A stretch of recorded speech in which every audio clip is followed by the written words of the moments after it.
Imagine looking up at the night sky, only to realize that the moon, the same gentle satellite that has lit our nights for millennia now, appears monstrously large, looming overhead like a silent threat.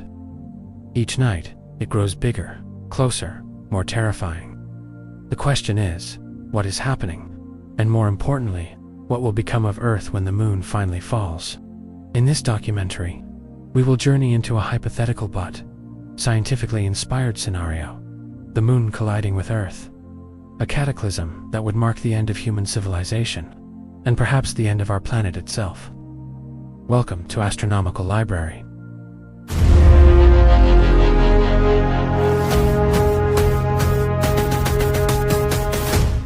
First, let's be clear. In reality, the moon's orbit around Earth is stable. In fact, it is slowly drifting away at a rate of about 3.8 centimeters per year. But let's imagine a cosmic disruption. Perhaps a rogue planet passes through our solar system, pulling the moon out of its orbit. Or maybe a massive asteroid collides with it, sending it on a deadly inward spiral. Whatever the cause, the outcome is the same. The moon begins to fall toward Earth. At first, most people wouldn't notice anything unusual. The moon would still rise, still shine, still tug at the oceans, but astronomers would see it. Orbital paths shortening, the moon's speed increasing. And as days pass, its size in the sky would swell alarmingly. If you've ever witnessed a supermoon, when the moon appears about 14% larger than usual, imagine it doubling, tripling, until it dominates the heavens. Scientists would issue an immediate warning. The moon is on a collision course with Earth. News spreads across the globe. Panic follows. Even before the final impact, the moon's gravity would unleash chaos. Megatides. Instead of tides rising a few meters, oceans would surge by tens of meters, swallowing coastal cities worldwide. New York, Tokyo, London, Saigon all underwater. Earthquakes. The strain on Earth's crust would trigger constant tremors. Cities would shake daily, as if the planet itself were groaning. Volcanic eruptions. Magma, pulled and twisted by lunar gravity, would burst violently through volcanoes, darkening the skies with ash.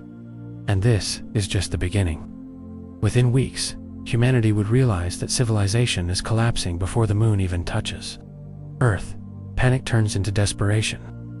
Some nations scramble to launch spacecraft, dreaming of an escape to Mars. But technology is nowhere near capable of saving billions. Religious movements surge, prophets of doom claim vindication, and mass hysteria spreads. Some people turn to prayer, others to violence, and many choose to live their last days in reckless abandon, embracing chaos while they still can. Meanwhile, scientists calculate the inevitable. Humanity has months, maybe a year, at most, before the moon strikes. But this is only the beginning. As the moon draws closer, the true horrors emerge. Oceans rising into global walls of water, continents splitting apart, and the Earth itself beginning to fracture. What happens when the end becomes undeniable? Let's find out. As weeks turn into months, the moon draws steadily closer. Its pale face no longer looks distant and serene. Instead, it looms monstrously overhead, dominating the night sky like a second Earth, glowing with an eerie brilliance. What once inspired poetry and love songs has now become the very emblem of destruction. And as it closes the gap, Earth begins to unravel. The first and most visible sign is the ocean. With each passing week, tides swell higher, pulled mercilessly by the moon's intensifying gravity. What once was a gentle rhythm of waves becomes a planetary convulsion. Entire coastlines vanish. The beaches of Florida, the deltas of Vietnam, the islands of the Pacific all consumed by towering walls of water. Cities that thrived for centuries along the sea, New York, Mumbai, Sydney, are reduced to flooded wastelands. But it isn't just flooding. The constant shifting of trillions of tons of seawater puts unbearable stress on Earth's crust. Oceans literally drag at the planet's skin, amplifying tectonic chaos beneath our feet. Soon, earthquakes become a daily reality. Magnitudes once considered catastrophic 7.0, 8.0 now strike with terrifying frequency. Skyscrapers buckle, roads split open, entire regions collapse into rubble. No part of the Earth is spared. From the Pacific Ring of Fire to to the heart of Europe. The ground trembles endlessly. Humanity is forced into a state of perpetual fear. The earth itself has turned against its inhabitants. But the quakes are only the beginning. Deep within the earth, molten rock churns under pressure. The moon's gravitational pull stretches and twists the planet's mantle, forcing magma upward. Dormant volcanoes explode back to life. Mount Vesuvius, Yellowstone, Krakatoanians, once spoken as distant geological threats, now roar in unison. Ash clouds rise into the stratosphere, blotting out the sun.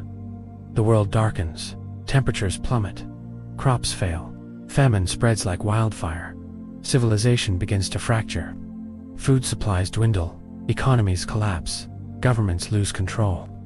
Humanity is no longer fighting each other. It is fighting to survive a planet that is tearing itself apart.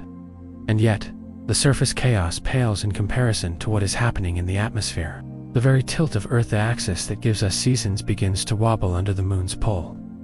Weather systems spiral out of control. Superstorms twice the size of continents sweep across the oceans, tearing apart everything in their path. Tornadoes spawn unpredictably, even in regions that have never known them before. Lightning storms rage continuously, as if the sky itself were screaming in protest. Rain falls in endless sheets, flooding inland regions that once thought themselves safe. Meanwhile, other places are scorched by relentless heat as atmospheric currents collapse. The balance that made Earth habitable is gone. At this stage, survival is no longer about long-term plans. It is about the next day, the next hour. Humanity fragments into small groups, some seeking refuge underground, others fleeing to the highest mountains. Nations dissolve into chaos. But no matter where people go, there is no escape. The moon fills half the sky now, its craters visible in terrifying detail. Shadows cast by mountains on its surface stretch across Earth's night like monstrous scars. And with each passing day, its gravitational grip tightens. Oceans rise higher. Earthquakes grow stronger. Volcanoes erupt with more fury. The very fabric of the planet feels as though it is unraveling. The end is not just coming, it is accelerating. And then comes the most terrifying stage of all. The final approach, when the moon dominates the sky, when fragments of its surface rain down upon us, and when Earth itself begins to tear apart. The countdown to impact has begun. The moon no longer feels like a distant satellite. It has become a second planet, looming in the heavens so close that it seems you could almost reach out and touch it. It fills the night sky from horizon to horizon, an overwhelming presence that transforms the familiar into something alien. And with its approach, Earth begins to suffer phenomena unlike anything humanity has ever faced. Imagine standing outside at night. The moon is so vast it dominates your entire field of vision. Mountains, craters, and valleys are visible in startling detail, glowing silver and gray. Its light is no longer gentle, it is blinding, casting eerie shadows even brighter than daylight. Fear becomes universal. No one can escape the sight. No matter where you are on Earth, the looming bulk of the moon reminds you that the end is near. At this stage, the gravitational pull between Earth and the moon becomes catastrophic. The planet begins to stretch, ever so slightly, like a rubber ball being pulled from opposite ends. Crustal rifts open up, vast canyons tearing across continents. Whole cities are swallowed as the land itself splits apart. Oceans rise into the sky, pulled upward in massive bulges of water from space. Earth no longer looks like a blue marble, but a distorted sphere with oceans swelling grotesquely toward the moon. Mountains crumble as tectonic forces rip them from their roots. It is as if Earth is trying to resist the pull, but it is a battle already lost. As the moon comes closer, its own surface begins to suffer. Stress fractures split its crust. Massive chunks of lunar rock are torn free by Earth's gravity, spiraling downward as a deadly barrage. These fragments enter Earth's atmosphere as blazing fireballs. Day and night are pierced by streaks of light meteor showers unlike any ever seen. But these are no ordinary meteors. Each one is the size of a city block, striking the surface with the force of nuclear weapons. Entire regions vanish under relentless bombardment. Oceans boil where lunar rocks crash into them. Forests ignite. Skies fill with choking smoke and ash. It is not just the moon that is falling. it is already raining upon Earth in pieces. For the survivors, there is no more running, no more hiding. Humanity clings desperately to any semblance of hope. Underground shelters are packed, but they collapse under earthquakes or are buried beneath falling rock. Some turn to ancient rituals, convinced that only the divine can save them. Others simply watch the sky, resigned, waiting for the inevitable. For the first time in history, every human being shares the same fate. There is no nation, no border, no difference that matters. Only the end. And then comes the moment when the moon appears, impossibly close, so close that its gravity visibly distorts the horizon. Tides no longer ebb and flow, they surge permanently inland, swallowing continents. From space, Earth is a twisted world of boiling oceans, erupting volcanoes, and burning skies. The moon hangs above it, enormous and menacing, a predator circling its prey. The countdown has reached its final minutes. And then, it happens. The moon, moving at tens of thousands of kilometers per hour, collides with Earth in a cataclysm so powerful it will reshape the solar system itself. This is the moment of impact. The final moment arrives. After months of chaos, destruction, and fear, the moon can no longer resist Earth's pull. The two worlds are locked in a deadly embrace, accelerating toward one another at unimaginable speed. The end is not gradual. It comes suddenly, violently. The moon slams into Earth at more than 36,000 kilometers per hour.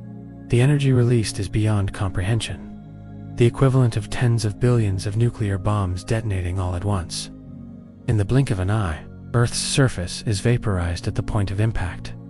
Oceans are boiled away into clouds of steam. Continents disintegrate. The very crust of the planet is ripped apart, molten rock spraying into space like fiery rivers. The atmosphere itself catches fire. Shockwaves blast across the globe, faster than sound, flattening everything in their path. Cities, mountains, forests obliterated. From space, the collision is a vision of pure annihilation. A colossal fireball engulfs both Earth and the moon, glowing brighter than the sun. Fragments of rock the size of countries are hurled into orbit, scattering like shrapnel across the solar system. The Earth we once knew ceases to exist in mere minutes. But the destruction does not end with Earth. The force of the collision sends debris careening into space. Some fragments rain down on Mars and Venus.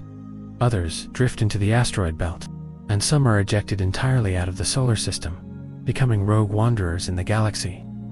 Closer to home, the shattered remains of Earth and Moon may not disperse completely. Instead, they could form a ring of debris encircling the Sun, or perhaps coalesce into a new, molten world, reshaping the architecture of the solar system itself. The Earth as we know it is gone. For those unlucky, or perhaps lucky enough to witness the final seconds, the experience would be surreal. The horizon would ignite in blinding light. The ground would shake violently. Heat beyond imagination would sweep across the land. There would be no time to run, no time to scream. Just a flash, then nothing. Human history, all of civilization, every story ever told erased in an instant. And yet, even in the face of this apocalyptic vision, there remains one final question. What can we learn from imagining such an impossible catastrophe? If the moon truly fell, what would it mean for our understanding of life, of Earth, and of our fragile place in the universe? After months of anticipation, terror, and unimaginable destruction, the moon has collided with Earth. Civilization, as we know it, is gone. Oceans have boiled, mountains have crumbled, and the skies are filled with fire and debris. The planet we called home has been reshaped, or perhaps obliterated entirely. But beyond the horror and spectacle, there is a lesson in imagining such an impossible scenario. The story of the moon crashing into Earth reminds us of one undeniable truth. Our world is fragile. Even a celestial body, as familiar and seemingly benign as the moon, holds the potential for catastrophic change. If circumstances were ever to align in the most extreme way, it forces us to consider the delicate balance that sustains life. The moon regulates tides, stabilizes Earth's axis, and even affects the rhythm of our days and nights. Without it, or if it turned into a weapon of mass destruction from the sky, the planet's environment would collapse in ways we can barely imagine. For humans, such a cataclysm would render all our achievements ephemeral. Our cities, our art, our science all vanished in an instant. It is a humbling thought, but also a call to appreciate the present. Life on Earth is extraordinary precisely because it exists in a narrow window of cosmic stability. While the moon will never suddenly fall, thinking through this scenario deepens our understanding of the forces that shape our existence. It encourages curiosity about the universe, vigilance in protecting our planet, and respect for the delicate balance that allows life to flourish. The power of imagining such cosmic events lies not only in fear, but also in awe. By visualizing the moon hurtling toward Earth, we grasp both the destructive power of celestial mechanics and the miraculous stability that normally shields us. Documentary storytelling allows us to explore these extremes safely, to feel the drama of the universe without ever leaving our home. It also invites questions. What other unseen forces shape our world? How would humanity respond if the impossible suddenly became reality? And perhaps most importantly, how can we prepare, not for the moon crashing, but for real cosmic threats like asteroids, solar storms, or planetary shifts? In the end, the moon's imagined fall is a reminder. Earth is a tiny, delicate oasis in a vast, sometimes violent cosmos. Our survival depends on understanding, respecting, and protecting the fragile environment that nurtures us. And as we gaze at the moon tonight, serene and bright in the night sky, we are reminded that stability is not guaranteed, is a gift. So, whether in awe or in fear, let this vision inspire us to cherish our planet, study the universe, and never take our place among the stars for granted.